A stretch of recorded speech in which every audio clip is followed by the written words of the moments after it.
Constipation is one of the most common and, let's be honest, most annoying side effect of GLP-1. But what's actually causing it? Most importantly, how do you fix it? Today, we're diving deep into the science of why GLP-1 can slow things down in the toilet. And more importantly, the best ways to get your digestion moving again. So you started GLP-1, the weight is coming up, you're feeling good, but now you're stuck, literally. If you've been dealing with constipation on GLP-1, trust me, you're not alone. In fact, I know this struggle all too well. When I first started GLP-1, I was so focused on the weight loss that I didn't even think about how it would affect my digestion. And then suddenly it hit me. Days would go by and nothing. I felt bloated, uncomfortable, and honestly, a little panicked. I was doing everything right, eating healthier, drinking plenty of water, which has never been an issue for me, unlike most people, because I love chewing on ice. But my body just wasn't cooperating. If you've been in the same boat wondering what's going on and how to fix it, I get it, and I've got you covered. Hey everyone, welcome back to Nene on GLP-1. If you're new here, I'm Nene, and this is where we get real about the highs, the lows, and everything in between on this GLP-1 journey. And today, we're tackling an issue that so many of us have dealt with, GLP-1 related constipation. To make things easier for you, I've put together a free guide called Quick Fixes for GLP-1 related constipation. It's packed with practical tips that actually work. You can grab it in the description. But for now, let's get to it. What's actually causing this? GLP-1 medications work by slowing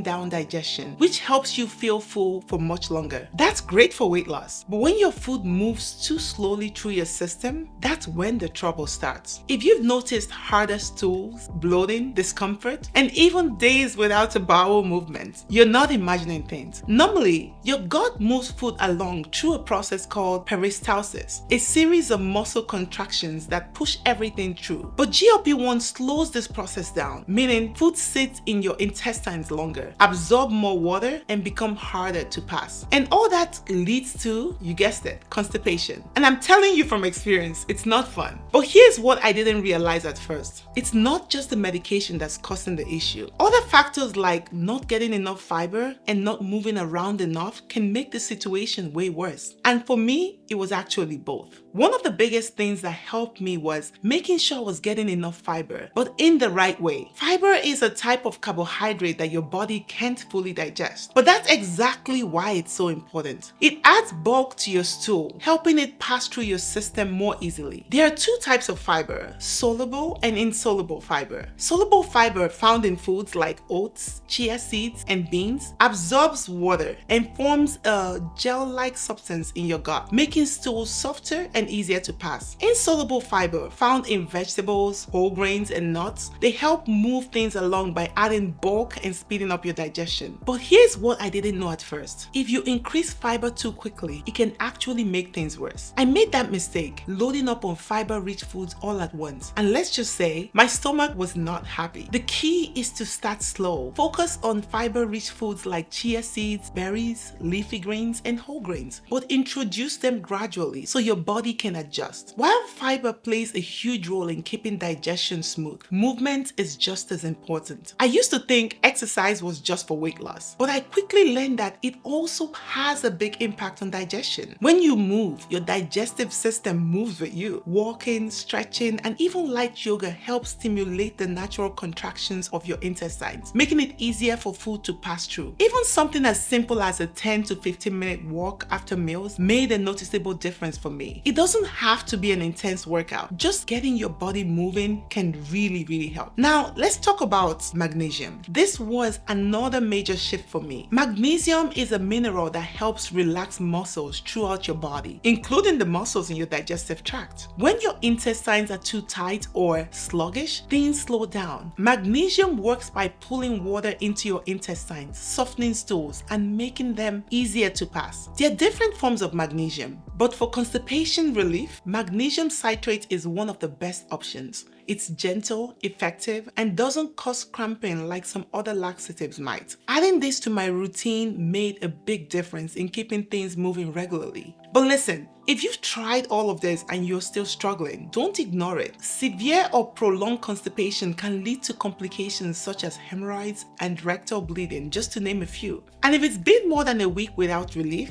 it's time to check in with your doctor. So if you haven't subscribed already, hit that subscribe button so you don't miss out on more tips advice and insight to make your GLP-1 experience smoother. No matter where you are in your weight loss journey, you have a place here. This is a space for learning, sharing, and growing together. And I can't wait to hear your stories. So comment down below and let's keep the conversation going. Before I go, just remember, constipation on GLP-1 is normal, but you don't have to suffer through it. With the right tweaks, you can get back to feeling comfortable and on track. And if you're considering starting GLP-1 medication for weight loss, it's so important to be informed. Check out my watch this before you take GLP-1 medication for weight loss video link below. Thanks so much for watching. Don't forget to like, comment, and subscribe, and I'll see you in the next video.